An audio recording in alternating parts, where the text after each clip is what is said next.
Good afternoon. Nagluluto si Daddy ng chapsoy. Simpleng chapsoy lang ito.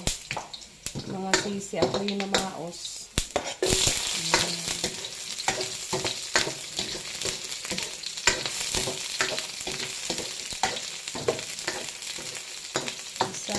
Gisa.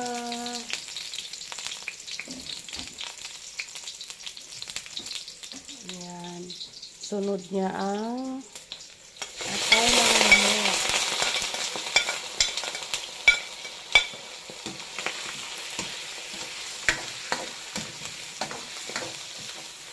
Ang atay ng manok.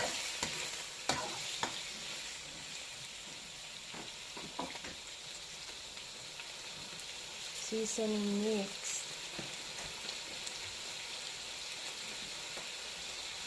Ang oyster sauce. Ayan.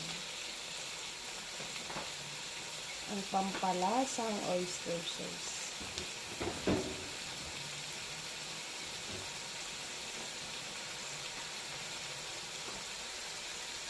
Ayan, patis.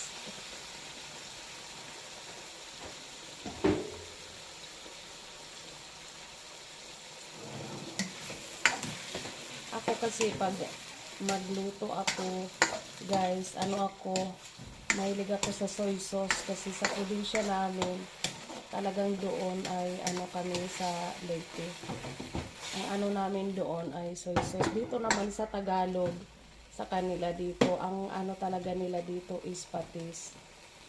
So, iba-iba tayo ng style ng pagluluto and mga nilalang. So, ayun na ang ating carrots and beans. Green peas.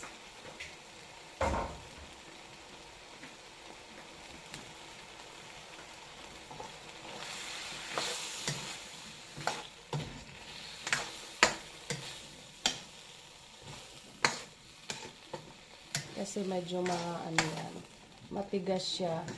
Kaya syempre yun ang ating kasunod sa atay. So ayun. Tatakpan muna niyan kasi para medyo lumambot siya.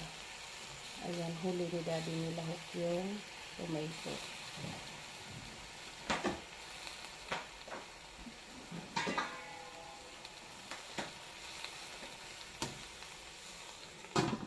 Yan, takpan muna natin, guys. And later again. Tapos, ito na yung panghuli niyang ilalahok doon sa kanyang chapsoy.